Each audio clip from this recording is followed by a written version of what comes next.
Mapagpalang araw pong muli sa ating lahat. Muli ito po ang inyong lingkod, ang maestrong panaderong galaan, nagbabalik sa ating vlog. Ayan. So, mga ilang araw din po tayong hindi reels and take ng long form video. So, ngayon, let's go sa go. Ayan. So, nagbabalik pong muli sapagkat meron pong nag-order, nagpa-reserve po ng ating mga crispy and fresh lettuce. Kaya hanggat hindi pa po mainit at umagang kay ganda pa po, ay mag-harvest na po tayo. O, ayan. So, masasold out na po lahat yan. So, bali, 4 na sets po yung kukunin natin. So, bali 12 cups po siya. So, 3 for 100 po yun. Kaya, let's go! Sige, simulan na po natin to. Ayan, ayan. Ito po, ang crispy niyan, lulutong. Yan, kunin po natin sapagkat hindi pa po mainit. Kapag po mainit na, yung iba pong dahon minsan ng lettuce, pag sobrang init ay nalalanta. So pagdating naman po ng hapon, bumabawi na ulit siya. Bumabalik na siya sa pagkaka-fresh niya. Pero ngayong umaga, syempre, ayan fresh na fresh po yan. I-harvest na natin. Samahan niyo po akong mag-harvest ng mga blessings mula dito sa aming gulayan sa paaralan, ng aming mga crispy and fresh lettuce. Tara! Ayan. So, mag-ready po muna tayo syempre ng, ayan, mayroon tayong plastic.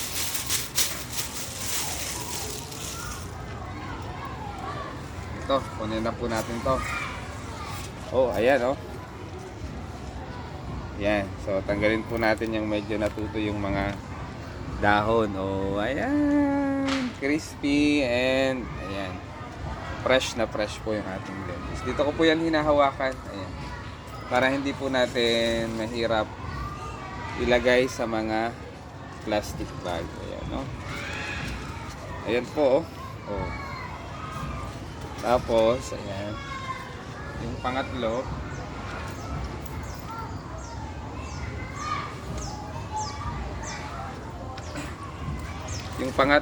ayan, 3 for 100, ganyan po yan ilalagay. Papasok po natin dun sa plastic. Ayan. Ito po yung plastic. Napanood ko po yan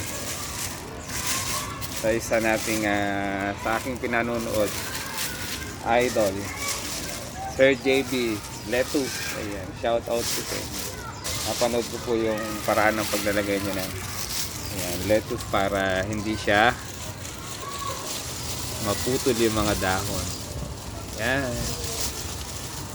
Tingnan nyo po, hindi tayo nahirapan. Yun nga lang, talagang iniingatan natin sapagkat ayan, kapag nabali po yan, may tendency po siya na malanta. Ayan, basta po siya ay nandoon sa cups or mga cup niya or cup, hindi po yan malalanta kasi meron pa rin pong moisture ng solution ng Snap A and Snap B. Kaya ina-advise ko po doon sa mga bumibili sa amin ng ganitong fresh lettuce, kung ang pag-consume po nila ay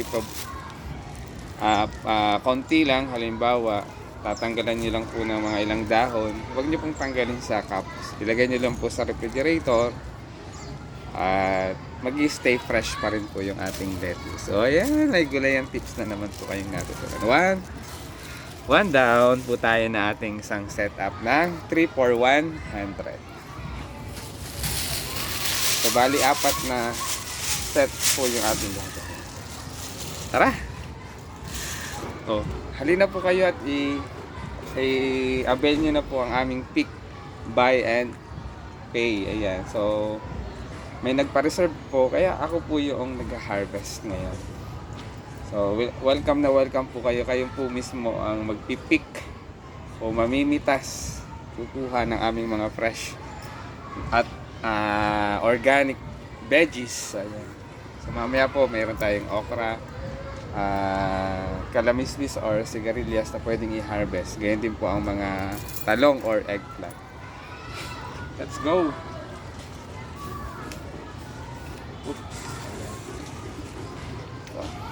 bawasan lang po natin yung dahon na ayan, medyo yung natutuyo. Siyempre, hindi na po yun makakain ng ating consumer. Ayan. So, pag ganyan po natin yan ilalagay.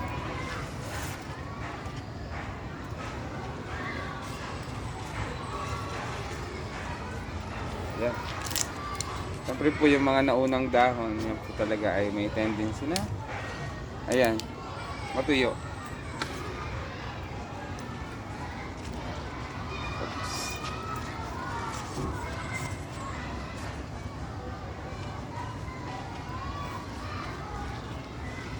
Hindi tayo.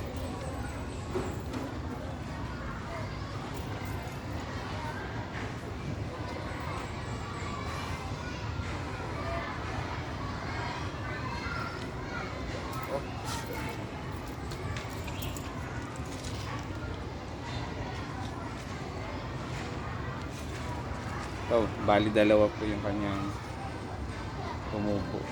Ayan. Muli, ganito po yun para tatabihin natin. Pwede rin naman pong tanggalin sa mga cups. Kaso nga lang po pag hindi nyo po na-consume agad yan, malalanta, hindi na siya fresh. Kaya, ayan. Nagbibigay din po ako ng promo na kapag naibalik yung itong mga cups na to, next time na pag-purchase, 25 per cup na po. Ibig sabihin, 4 na cups na po ay 100. Palagi na po yun pagka paulit-ulit na yung pag-purchase. Ayan o, tingnan nyo po, fresh na fresh. Ayan. Siyempre po pag umaga fresh. Paghapon dapat fresh pa rin. Yan, so salamat po sa panonood. Sana po ay nag-enjoy kayo sa aking reels and long form video. Yan, nagbabalik po ang inyong lingkod dahil itong nakaraang araw, mga ilang days po ay medyo abala ang inyong lingkod. Marami po tayong dapat tapusin na mga paperworks na dapat gawin para sa ating trabaho. And then para din sa ating sarili, sa ating kalusugan. Ayan. Alam kong nandyan ang Panginoon para gabayan tayo palagi. Thank you Lord for all the blessings. And thank you for watching. Diyan lang po kayo. Tapusin ko lang po ito. Ayan. 2 set pa ulit. Gagawin natin. O, diba hindi po nahirapan tayong maglagay ng lettuce at hindi rin nabali yung mga dahon.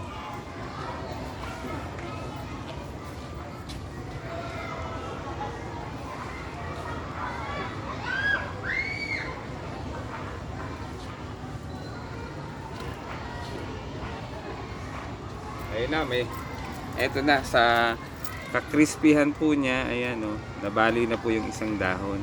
Kalutong, sobrang lutong ng dahon niya.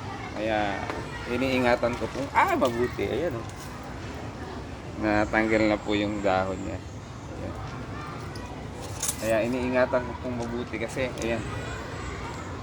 So, mamaya tingnan ko po kung mapait o hindi yung ating lettuce. So try natin, hugasan ko to para kasi ito pong lettuce namin na to is talagang mid week of November ay pwede na siyang i-harvest. So 45 days po, 45 days old na po. Try natin.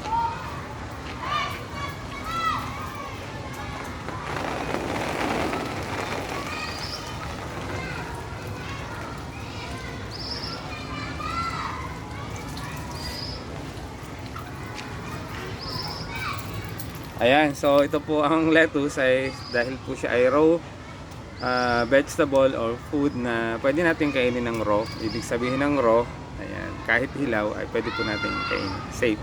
Hinugasan ko na po to. Tara, kain po tayo.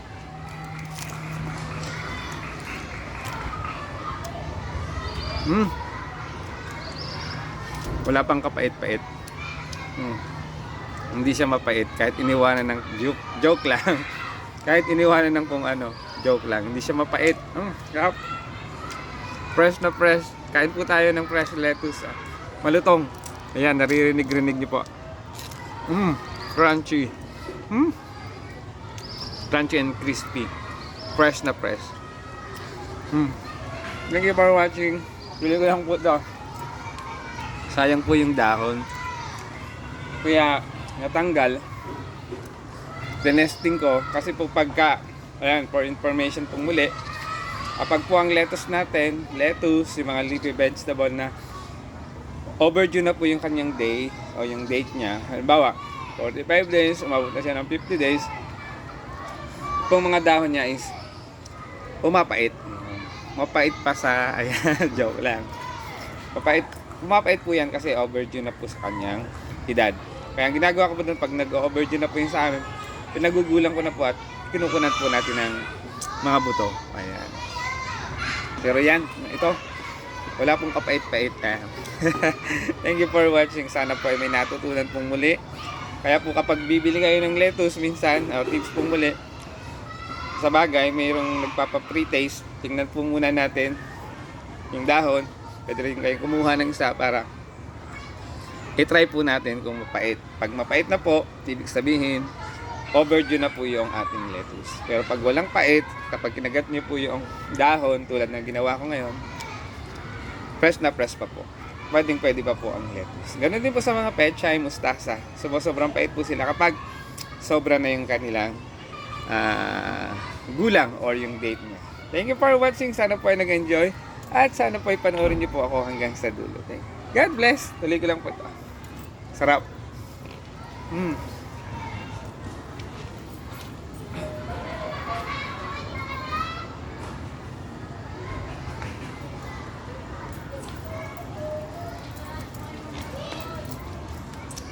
Kung magsasanggip lang ay okay na okay po itong fresh namin lettuce. Ayan. Tanggalin ko lang itong medyo naninilaw. Pero itong pong ganitong mga madilaw na, wag na po. Kunin na natin yung mga bagong dahon. Hoy, ako. Ingat. Ang lutong. Napuputol.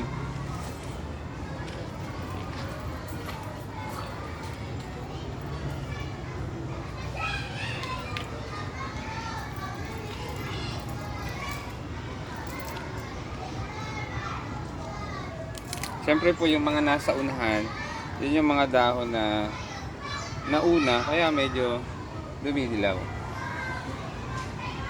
Po.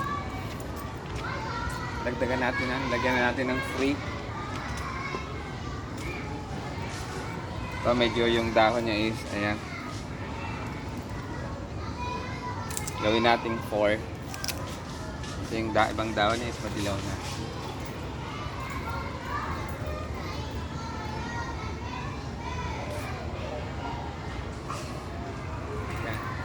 Swerte naman yung makakakuha nito, 4 na siya.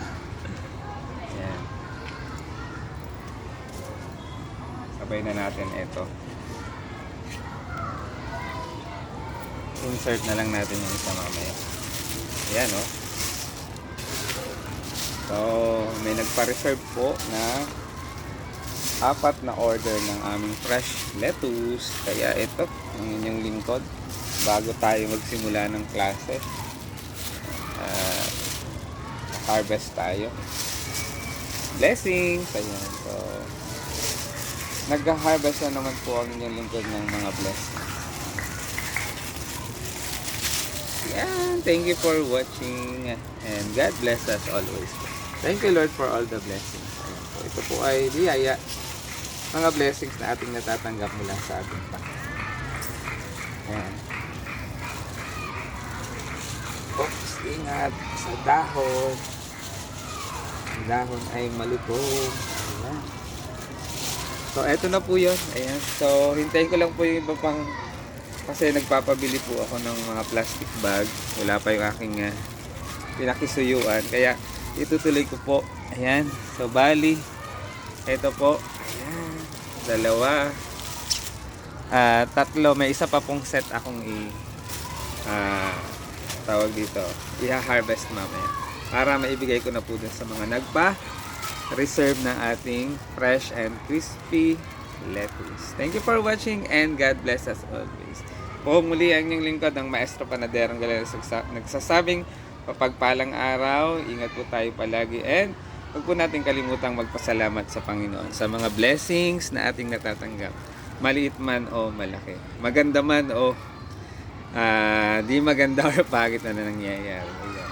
Ayan. Alam ko po at alam natin na nandyan ang ating Panginoon. Thank you Lord for all the blessings. God bless us always. Like and share at mag-comment po kayo dyan sa comment section. Thank you for watching. God bless.